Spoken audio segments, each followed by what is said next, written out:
Fala galera da enfermagem, meu nome é Kaique, eu sou enfermeiro formado pela Universidade Federal de Sergipe, sou também mestrando em Ciências da Saúde e sou especialista em saúde da família, faço parte da equipe do Rômulo Passos e hoje eu vou falar um pouco para vocês sobre farmacologia aplicada à enfermagem. É claro que a farmacologia é uma ciência bastante vasta, nós vamos dividir esse assunto em várias microaulas para não ficar cansativo, para ficar mais didático, e cada tópico será abordado de maneira bem didática, com respostas de questões, e vocês vão gostar do tema que vamos trabalhar hoje. Vocês vão dar uma olhada agora.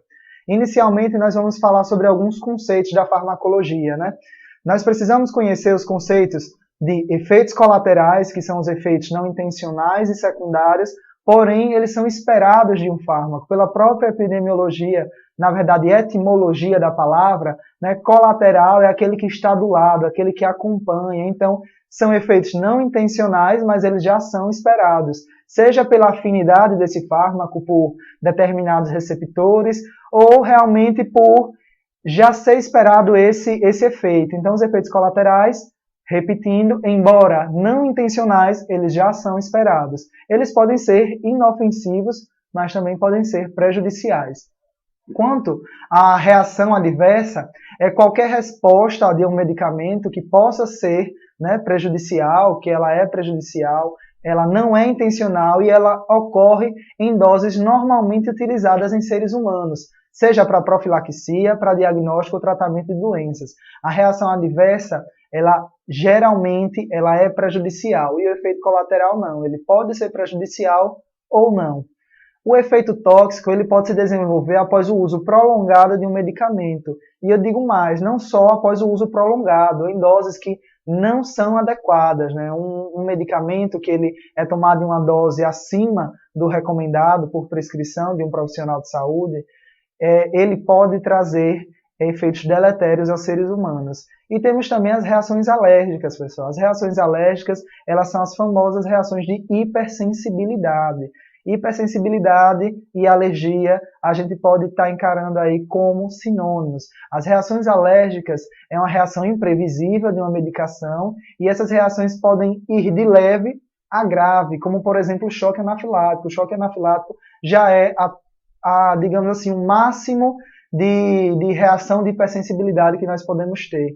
E é importante a gente também lembrar, pessoal, que o paciente que é exposto pela primeira vez ao alérgeno, que nesse caso o alérgeno seria uma droga, um fármaco, ele não vai desenvolver um choque anafilático já no primeiro momento.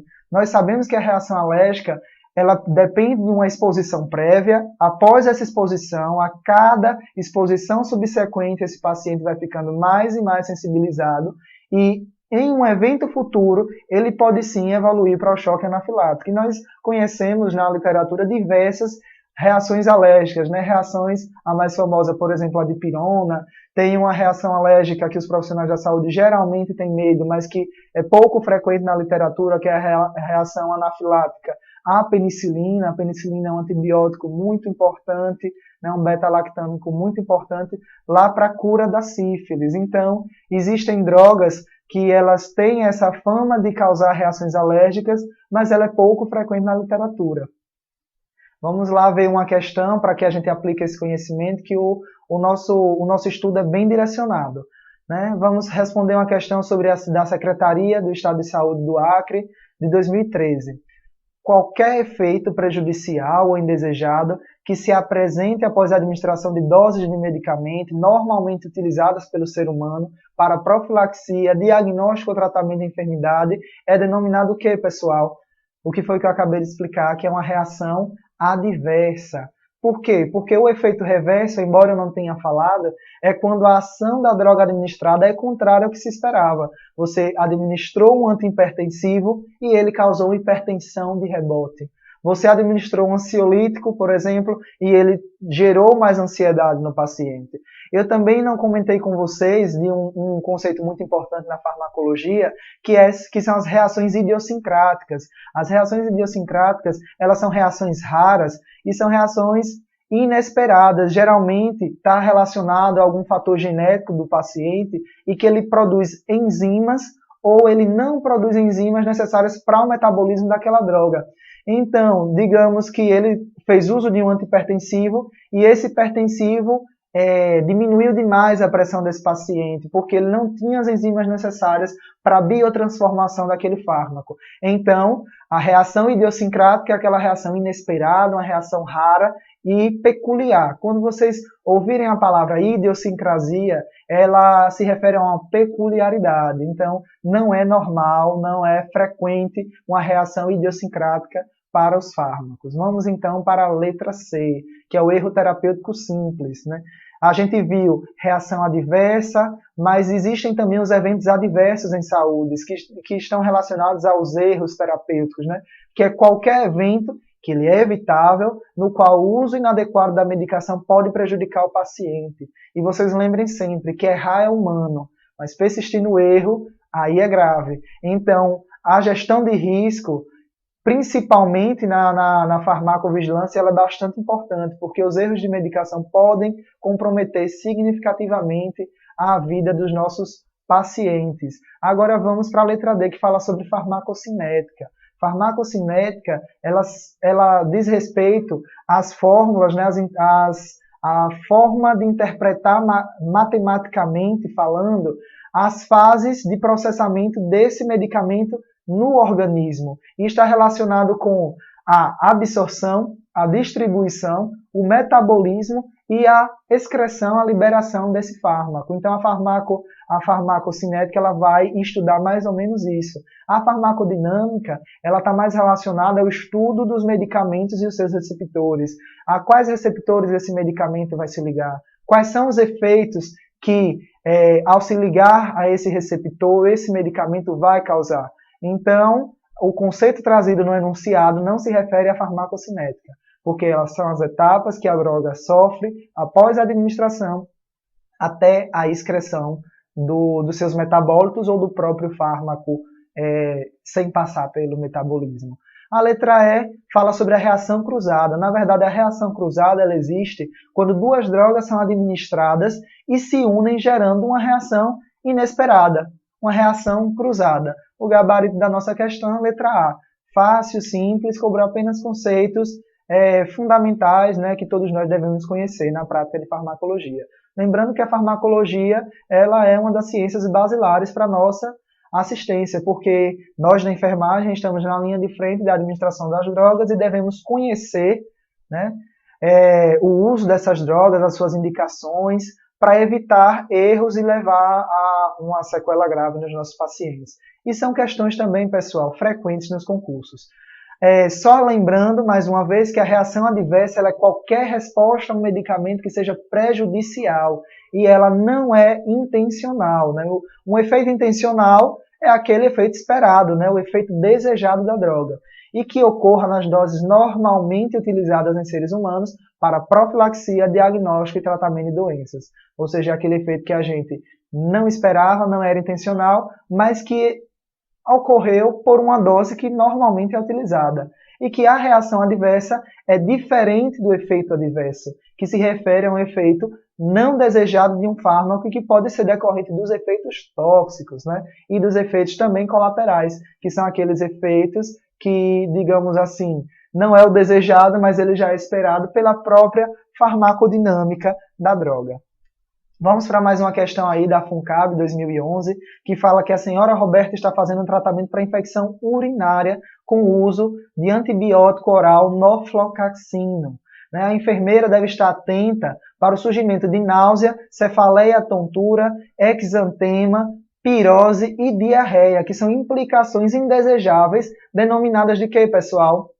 Vamos lá conferir. Na letra A fala reação alérgica. A gente sabe que reação alérgica está relacionada à reação de hipersensibilidade, né? É uma reação imprevisível de uma medicação e que esse sujeito, por algum motivo, já se expôs e desenvolveu uma alergia a esse componente, né? Nós sabemos que existem vários alérgenos, seja um perfume, um produto químico, as drogas também possuem antígenos que podem se configurar como um alérgeno e gerar uma reação até extrema, como o choque anafilático. Na letra B diz que fala sobre contraindicações. Na verdade, contraindicações são qualquer condição de saúde relativa a uma doença ou ao doente que leva a uma limitação do uso do medicamento, pessoal. E existem as contraindicações relativas ou a proibição permanente da utilização, que é a contraindicação absoluta. Nós sabemos que, por exemplo, as gestantes, elas possuem contraindicações absolutas para o uso de determinados medicamentos, porque alguns medicamentos podem ser teratogênicos, trazer defeitos no feto, né, defeitos no concepto.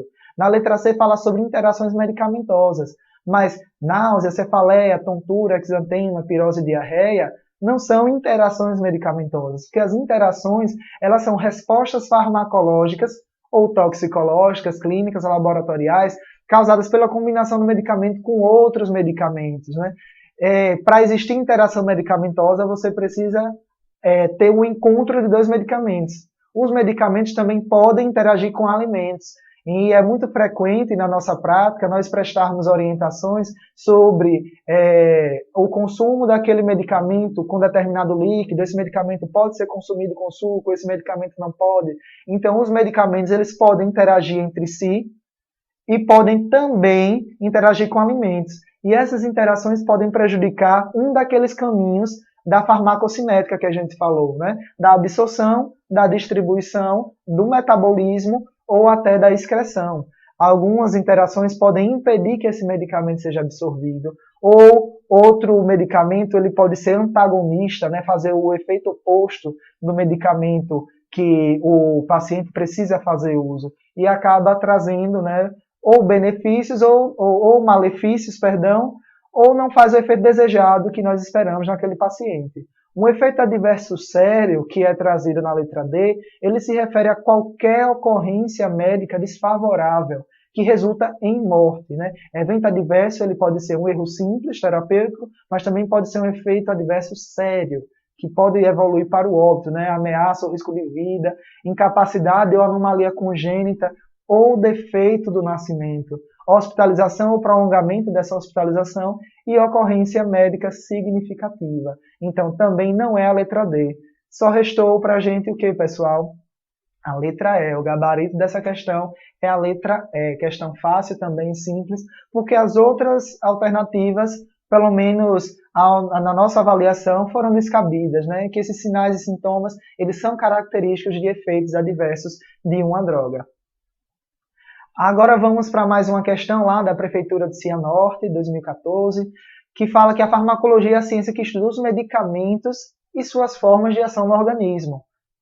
Em relação aos medicamentos, assinale a alternativa que corresponde a uma definição básica de medicamento. Nós sabemos que na linguagem coloquial nós conhecemos os medicamentos como remédio, mas remédio é um conceito amplo, né? Remédio pode ser uma oração, depende da percepção de cada usuário, de cada paciente. O remédio pode ser um fármaco propriamente dito, e aí temos como sinônimos fármacos, drogas e medicamentos. E o conceito que melhor se aplica nessa questão, colega, seria a letra A, que é um produto farmacêutico tecnicamente obtido e elaborado com a finalidade profilática, curativa, paliativa ou para fins de diagnóstico. Né? O medicamento não serve apenas para curar, serve apenas para aliviar um sintoma, como, por exemplo, em estágios de câncer avançado, que nós temos a presença de dor, né? Dores importantes que limitam a qualidade de vida daquele paciente, e nós queremos paliar apenas, aliviar a dor. Temos também medicamentos, né, drogas, fármacos, que são utilizados em procedimentos diagnósticos, como o enema baritado, nós temos também o uso de contrastes iodados, e temos também profiláticos, né? Os imunobiológicos são medicamentos profiláticos, eles previnem doenças específicas. Então, o gabarito da nossa questão é a letra A. Vamos aqui passando. Vamos falar um pouco rapidamente agora sobre a ética na administração de medicações. E é importante falar sobre ética que o nosso Conselho, né, Federal de Enfermagem, no Código de Ética, ele traz alguns artigos referentes especificamente à prática de administração de medicamentos.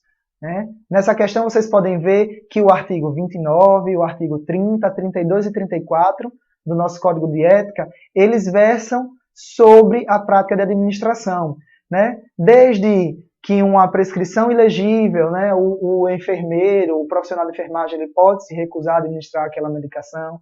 Se esse profissional ele não conhece a farmacodinâmica, a farmacocinética, ele não tem segurança de que aquela droga ela realmente vai trazer benefícios para o paciente, ele pode se recusar a administrar, entre outros aspectos que são trazidos lá no nosso Código de Ética. Aí vamos lá, ao considerar esses artigos que eu acabei de falar, é ético executar a prescrição de qual solicitação médica na seguinte situação? Eu achei essa questão bastante interessante da OCP, porque ela não foi meramente decoreba. Você não precisava saber o que falam esses artigos. Provavelmente esses artigos falam do que eu acabei de dizer sobre a administração de medicamentos. Mas ele cobrou conhecimentos de farmacologia e conhecimentos sobre a ética na administração. E são casos práticos e que nós vamos avaliar um a um. Vamos ver na letra A, por exemplo. O brometo de pancurônio, né? 2 ml endovenoso para ser administrado no momento, né? Para um idoso internado com câncer terminal, em coma vígio, sob respiração espontânea. E aí vocês têm que lembrar, professor, o que é pancurônio? Nós sabemos que o pancurônio é um bloqueador neuromuscular. Se administrarmos um bloqueador neuromuscular em um paciente rígido ou em um paciente, nesse caso especificamente, nós vamos relaxar a musculatura e ele não vai ter como fazer as incursões respiratórias, ele vai evoluir para uma parada respiratória. Então, se nós administrássemos um paciente que não estivesse entubado em ventilação mecânica, compressão positiva, né, ventilação assistida, ele poderia evoluir para o óbito. Então, não é ético administrar essa medicação nesse caso, porque o brometo de pancurônio ou o rocurônio, eles são utilizados em pacientes em ventilação mecânica prolongada, especialmente em UTIs, unidade de terapia intensiva. Vamos agora para a letra B, que fala sobre a atropina, uma ampola endovenosa no momento da prescrição. Para um paciente internado há 3 meses, com AVC, um acidente vascular cerebral de tronco, né, é importante um acidente vascular de tronco, em paliação, que se encontra bradicárdico, poucos minutos antes de passar o plantão para o próximo turno. E aí vocês têm que lembrar, pessoal, que a atropina, ela se liga aos receptores muscarínicos. A atropina, ele é um parasimpático mimético. Então, o que é que o nosso sistema nervoso parasimpático causa? Causa bradicardia, né? Os receptores muscarínicos no coração, quando eles têm um estímulo, eles vão causar bradicardia. Então, vocês imaginem, um paciente bradicárdico, se nós administrássemos atropina, esse paciente provavelmente evoluiria para a parada cardíaca, né? Um risco de potencializar a bradicardia. Então, a letra B está incorreta. Vamos lá continuar na letra C, que fala sobre um captopril numa dose bem baixinha, 6,25 miligramas, via oral, de 12 em 12 horas, para um homem de 42 anos, internado com ICC, com insuficiência cardíaca, e aferição de pressão arterial prévia ao horário da medicação. A pressão dele está lá 110 por 70 milímetros por mercúrio. Então você percebe, você começa a avaliar o seguinte: qual a classe farmacológica do captopril? O captopril, ele é um inibidor da ECA, né, da enzima conversora da angiotensina. E a enzima esses fármacos, né, esses IECA, inibidores da ECA, eles são indicados para pacientes de ICC, de insuficiência cardíaca congestiva. Então, provavelmente é um paciente que já faz uso do captopril durante a sua vida rotineira. Então, é verdadeiro, é ético, a gente pode administrar essa medicação enquanto profissionais de enfermagem, nós vamos estar respaldados, porque ele não vai causar uma redução da pressão arterial, embora a pressão dele esteja estabilizada, porque ele já faz um uso contínuo, porque ele é um paciente de insuficiência cardíaca.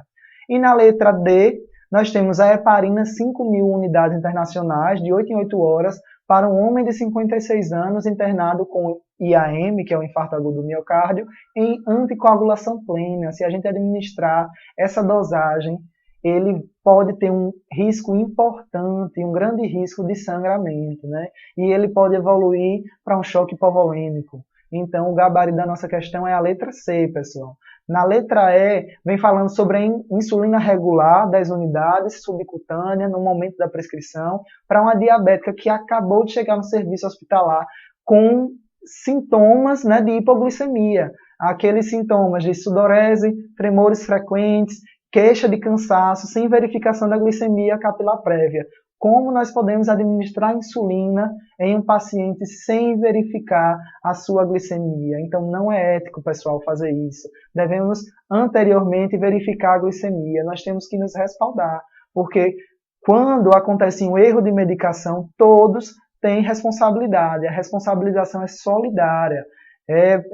Será punido desde o técnico de enfermagem ao médico prescritor. O enfermeiro também deve estar atento às reações, interações e à monitoração desse paciente. Então, nosso gabarito, como a gente viu, foi a letra C, né, o captopril. Vamos lá agora para as vias de administração de medicamentos. Jogo rápido, eu não vou falar muito sobre todas as peculiaridades da vida, né, sobre as vias de medicação, porque é um assunto bastante extenso. Talvez em outros momentos nós vamos focar mais na administração dos medicamentos nos ciclos da vida, das peculiaridades do idoso, né, e das peculiaridades de cada via em específico. Mas vamos tratar um pouco da teoria e aplicar na prática com uma questãozinha. Vamos lá. Os medicamentos eles podem ser administrados por via oral, né?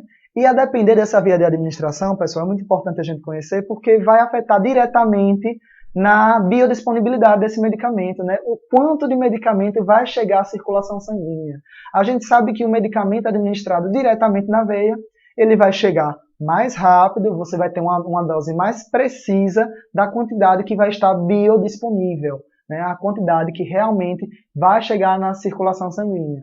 E na administração oral não, você não tem aquela certeza que aquela quantidade de medicamento vai chegar totalmente disponível às células-alvo. Por quê? Porque ela vai passar pelo trato gastrointestinal, ela pode sofrer metabolismo de primeira passagem, pode interagir com o meio ácido ou básico do nosso trato gastrointestinal e pode ser inativada por algumas enzimas. Então, vamos dar uma olhada na administração oral. Na administração oral diz que é o método mais comum de prescrição de um fármaco, é mais segura e é mais econômica. Então, é o ideal para pacientes que fazem uso de tratamentos prolongados, né? Nós temos aí a metformina, a glimepirida, glibenclamida, captopril, entre outros fármacos que são usados por longos e longos tempos, né, nessas condições crônicas de saúde, como hipertensão, diabetes, e idealmente seria mais confortável para o paciente que esses medicamentos fossem administrados por via oral.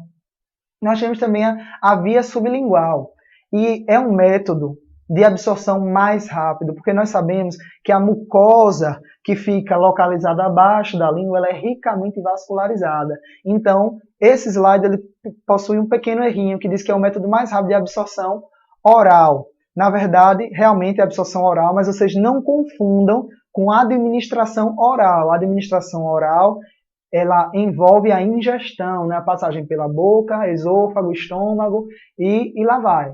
Alguns medicamentos podem ser absorvidos já no estômago, outros medicamentos são preparados de forma que eles não sejam absorvidos no estômago, mas sim no intestino. E na via sublingual, ele não passa pelo metabolismo, pelo trato gastrointestinal, ele é absorvido diretamente na mucosa, ali abaixo da língua, né? Um método de rápida absorção. Geralmente ela é administrada em casos de infarto agudo do miocárdio, né? Que nós administramos determinadas drogas embaixo da língua do paciente. Só que atenção, os medicamentos sublinguais eles possuem formulação própria para serem administrados por via sublingual. Cada medicamento tem a sua formulação farmacêutica específica de acordo com a sua absorção. Nós temos também a via subcutânea. A via subcutânea é muito famosa, né? Que o medicamento mais popular, que inclusive os pacientes geralmente eles são capacitados no seu autocuidado para administrar a insulina. A insulina ela é administrada de modo subcutâneo, né? Nessa via a absorção ela é realmente um pouco mais lenta e ela não pode ser usada quando a solução ela é irritante para o tecido. Porque na administração subcutânea nós administraremos esse medicamento no tecido adiposo, né, que é aquela camada de gordura abaixo da pele. E não seria interessante utilizar medicamentos abrasivos, medicamentos irritantes dos tecidos, que poderiam causar necroses, lesões e, enfim, né, trazer um prejuízo para o paciente. E nós temos que avaliar bastante na via subcutânea se existe algum endurecimento, né, alguma lipodistrofia, lipohipertrofia, que tudo isso deve ser avaliado na administração de medicamentos, porque pode influenciar na absorção do medicamento. A via intravenosa, como eu havia falado anteriormente, ela é a mais precisa, a mais rápida, porque ela consegue atingir uma concentração desejada do fármaco no sangue. Só que ela é bastante arriscada, né? Uma vez administrada, a droga já está na corrente sanguínea e ela não pode mais ser retirada. Então, embora seja mais prática, mais rápida, a dose pode ser mais facilmente calculada, mas uma vez administrada, ela não pode ser revertida, né? A não ser que tenham antídotos específicos para aquela droga, que a gente vai ver nessa aula ou na próxima aula, sobre os antídotos de determinadas drogas, que são assuntos frequentes nas provas da EBSER. Nós temos também a via intramuscular, e nós temos vários exemplos. As vacinas são administradas por via intramuscular, drogas na urgência são administradas na via intramuscular, os anticoncepcionais, né, os trimestrais e os mensais, eles são administrados por via intramuscular. E a absorção ela depende da vascularização, do fluxo sanguíneo daquele local de injeção. Aí nós temos diversos sítios anatômicos, né? Nós temos o sítio deltoide no ombro, né, aqui na região do músculo, logo ao lado do ombro. Nós temos o ventroglúteo, o dorsoglúteo, o vasto lateral, nós temos o reto femoral, e cada sítio anatômico tem a sua quantidade específica de volume que suporta e determinados cuidados específicos, sendo que atualmente a literatura defende que a administração intramuscular ela é mais segura na região do ventroglúteo, porque na região do dorsoglúteo pode haver alguma variabilidade anatômica e existe um maior risco, né, de lesão do nervo ciático. Na via inalatória, ela é um tipo de administração, a gente pode dizer assim, em mucosa, né, porque a absorção ela vai ser bem rápida, porque ela é quase praticamente instantânea, essa absorção no sangue, e ela é feita geralmente, né, por meio de aerosóis, de bombinhas para pacientes asmáticos. E na via tópica, nós temos que a administração ela é imediata nas mucosas. E existem vários fatores que nós devemos avaliar, né? O quanto de medicamento estamos colocando na superfície mucosa, né, ou na superfície da pele. E deixa eu lembrar aqui para vocês, os emplastros é um bom exemplo de administração de via tópica, as pomadas, os cremes vaginais, enfim, vários medicamentos que são administrados na pele ou em mucosas. É a via tópica. Aí depende do tamanho da região que você vai estar administrando essa droga. Vamos ver uma questão que cobrou conhecimento sobre drogas específicas e a sua via de administração. Diz o seguinte: assinale a alternativa que apresenta corretamente a relação entre o medicamento e a sua via de administração. Aí na letra A fala sobre o diclofenaco sódico injetável EV. E na verdade nós temos que o diclofenaco sódico ele é intramuscular. Na letra B temos a insulina NPHEV. E nós sabemos, colegas, que a insulina ela é administrada subcutânea, que é administrada EV, que é endovenosa, é a insulina regular. Na letra C, nós temos a prometazina. A prometazina ela tem vários efeitos, né? Ela pode ser administrada para vários objetivos e ela geralmente ela é via oral e intramuscular, e não endovenosa. Nós temos também na letra D o Dramin. Né? O Dramin, o B6, ele é administrado por via oral e não por via intramuscular. E, por fim, o nosso gabarito, que é a vancomicina. A vancomicina ela é administrada por via endovenosa. A vancomicina é um antibiótico, que quando administrado numa velocidade de infusão além do adequado, ela pode causar a famosa síndrome do homem vermelho, que nós vamos falar em um dos nossos vídeos, talvez esse. Vamos agora para cuidados de enfermagem na administração de medicamentos. E são diversos cuidados, né?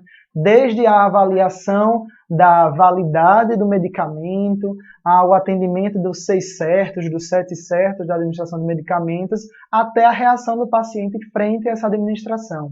Vamos lá, um homem de 56 anos internado na clínica médica sob heparinização plena com heparina não fracionada endovenosa ainda não atingiu exames compatíveis para o início de terapia com varfarina.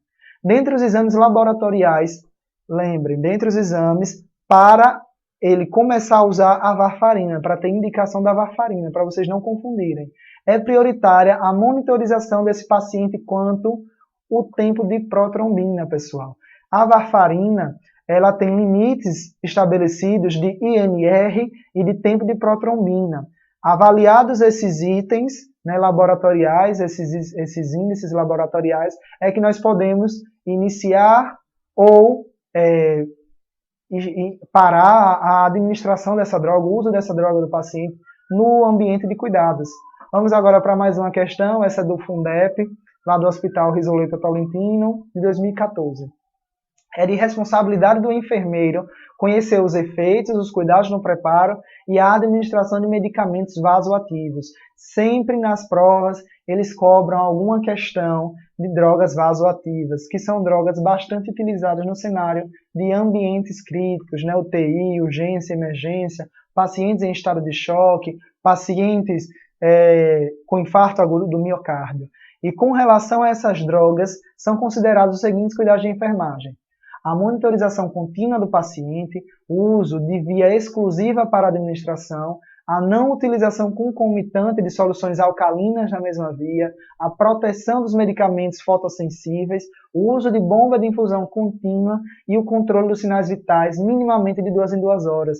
E essa questão está perfeita, pessoal. Esse item realmente reflete os cuidados que nós devemos ter lá com as drogas vasoativas, porque as drogas vasoativas, elas, quando não administradas de maneira adequada, podem trazer prejuízos significativos para o paciente. Na letra B, fala que os cuidados de enfermagem são o treinamento da equipe, o funcionamento de acesso venoso periférico, o controle de sinais vitais, conforme prescrito, e a verificação do gotejamento de medicação. E, na verdade, os cuidados de enfermagem eles são mais focados, são mais precisos, como apresentado na letra A. Então, essa questão, né, a letra B, na verdade, a alternativa B, ela está um pouco vaga, né? A letra A, ela atende melhor aos critérios que nós estamos procurando. E o treinamento da equipe de enfermagem sobre medicamentos e o acesso venoso periférico, ela não é de responsabilidade só do enfermeiro, só para lembrar, né? O técnico de enfermagem pode e deve participar desse treinamento. Na letra C fala sobre a mudança de decúbito conforme o protocolo. E aí eu lhes pergunto, cuidados específicos de drogas vasoativas, né, pacientes em uso de drogas vasoativas e mudança de decúbito. A mudança de decúbito ela é necessária, mas ela não tem relação direta com as drogas vasoativas. Então a letra C está errada. Na letra D nós temos a monitorização contínua, isso é verdade, a punção de acesso venoso central, a manutenção da cabeceira a 45 graus, a checagem dupla das soluções e o controle rigoroso do débito urinário. E aí, a punção, na verdade, de acesso venoso central é um ato médico e o controle rigoroso do débito urinário depende, né? Mas geralmente, sim, pacientes em uso de drogas vasoativas, eles geralmente monitoram, né? A equipe de enfermagem monitora o débito urinário, porque o débito urinário ele é reflexo da função cardiovascular. E agora vamos falar mais uma questão sobre os cuidados de enfermagem na administração dos medicamentos. Considerando as intervenções de enfermagem relativas à administração de drogas vasodilatadoras, drogas vasoativas, né, que podem agir em toda a hemodinâmica do ser humano, correlacione as colunas enumerando-as de cima para baixo e a seguir assinale a alternativa correta. E aí ele trouxe duas drogas, né, que são popularmente conhecidas, o nitroprusiato de sódio e a nitroglicerina. Né? A nitroglicerina ela é muito utilizada em pacientes anginosos, pacientes que sentem angina, aquela dor precordial, que esses pacientes têm um risco cardiovascular e eles usam justamente para aliviar a dor por causar uma vasodilatação coronariana. O nitroprusiato de sódio, ele também é um vasodilatador venoso e arterial, porque ele age na produção do óxido nítrico, e o óxido nítrico é muito importante para a vasodilatação. Então vamos lá, diluir em soro glicosado. Quem é que a gente dilui em soro glicosado 5%? O nitroprusiato de sódio. Ele não pode ser diluído em soro fisiológico. Quem pode ser diluído em soro fisiológico ou em solução glicosada é justamente a nitroglicerina. No 2, temos que preparar a solução em frasco de vidro, de polietileno ou de polipropileno e utilizar equipo sem filtro. Isso se refere à nitroglicerina, pessoal, porque a nitroglicerina ela é incompatível com a substância, né, um componente plástico de lá do PVC, das bolsas de PVC. Ela deve sempre ser administrada em bolsas, em recipientes que não sejam de PVC. O próximo item fala sobre proteger o frasco da solução com plástico opaco e utilizar equipo fotossensível. Isso aí se refere ao nitroprussiato de sódio, o famoso nipride. Ele é fotossensível, ele é inativado na presença de luz. A próxima alternativa fala sobre monitorar o padrão respiratório e a perfusão periférica. Também é importante na administração da nitroglicerina. O último item fala sobre monitorar a concentração sérica de cianeto e tiocianato quando possível, que nem todos os serviços possuem essa possibilidade de monitorar essas substâncias, e verificar a presença de manifestações clínicas de intoxicação. Isso se refere ao nitroprussiato de sódio. Então, o gabarito na nossa questão é a letra B, 122121. Vamos lá para a próxima questão. Ao considerar o tipo de droga, né, essa questão da OCP é uma questão bem simples, né, que ela fala sobre um paciente em uso de nitroprussiato de sódio. Ele deve ser monitorado principalmente em relação a quê, pessoal? Se o nitroprussiato de sódio é uma droga vasodilatadora, é uma droga vasoativa, é óbvio que nós devemos monitorar a pressão arterial. Eu falei para vocês anteriormente, o nitroprussiato de sódio ele age lá na produção do óxido nítrico e causa uma vasodilatação tanto arterial quanto venosa. Vamos agora para mais uma questão da OCP. Vocês percebam que o nosso curso ele é realmente bastante focado, ele traz exemplos de questões e a gente não perde o foco. É sempre o conceito necessário para o entendimento das questões que caem sempre em concurso. Mais uma questão da OCP, daqui da Universidade Federal da Paraíba, falando sobre as bolsas de solução confeccionadas de PVC, que elas podem causar incompatibilidade com alguns fármacos. Eles usaram a referência do Ministério da Saúde 2013, eu não consegui encontrar essa referência 2013, eu encontrei uma referência da Agência Nacional de Vigilância, né, Sanitária de 2010, falando realmente sobre essa incompatibilidade das bolsas de PVC com determinadas drogas. E eu encontrei que a nitroglicerina, que é um vasodilatador, e a amiodarona, que é um antiarrítmico, eles sofrem realmente incompatibilidade com essas bolsas de PVC, eles não devem ser administrados. Mas a questão foi anulada. Então, mas vocês deem uma olhada, deem uma pesquisada, existe uma série de drogas que elas sofrem interferência na presença de um componente plástico do PVC. Vamos lá para mais uma questão. Conhecer o medicamento a ser administrado e principalmente a sua ação é primordial na resposta do tratamento ao cliente. Nos cuidados de enfermagem, na administração dos trombolíticos, é muito importante nós observarmos parâmetros laboratoriais e também investigar alguns sinais e sintomas no exame físico. Vamos analisar esses itens, né, com VOF e optar por uma questão lá no final. No primeiro item diz que não devem ser diluídos em soro glicosado e não devem ser agitados, né? E na verdade eles devem sim, então é falsa essa questão. Lá em utilizar o equipo microgota ou bomba de infusão preferencialmente é verdadeiro. Os trombolíticos, por serem drogas bastante potentes, nós devemos utilizar necessariamente uma bomba de infusão ou pelo menos utilizar um equipo microgotas, que o gotejamento deve ser bastante específico. O trombolítico mais conhecido é o tenecteplase, lá utilizado para o infarto agudo do miocárdio, para fazer a trombólise, né? E também é utilizado no cenário de AVC obstrutivo, isquêmico. Os trombolíticos são ideais, são essenciais no tratamento desses pacientes. Vamos lá devem ser infundidos de 10 a 15 minutos e, na verdade, preferencialmente em até 60 minutos. Por isso, esse item é falso. O próximo item diz que não fazer aplicações intramusculares, pois o tempo de coagulação vai estar aumentado, e é verdadeiro. Geralmente, os trombolíticos eles são administrados por via endovenosa. Tudo ok, pessoal, até agora? Vamos lá manter o nosso ritmo e vamos responder mais uma questão, a questão da OCP da Universidade Federal de Grande Dourados. falando sobre a síndrome do homem vermelho, que eu falei anteriormente para vocês, que é causado por um aumento da velocidade de infusão, uma infusão rápida da vancomicina. A vancomicina, quando administrada em uma velocidade de infusão alta, ela gera essa reação anafilactoide, onde a pessoa pode ter um eritema na região do pescoço, na região cefálica, na região da cabeça, causando a característica síndrome do homem vermelho. E agora vamos para mais um pequeno assunto, a tomada rápida, sobre cuidado de enfermagem na administração de digitálicos. Os digitálicos, eles foram uma das primeiras drogas conhecidas para o tratamento da insuficiência cardíaca.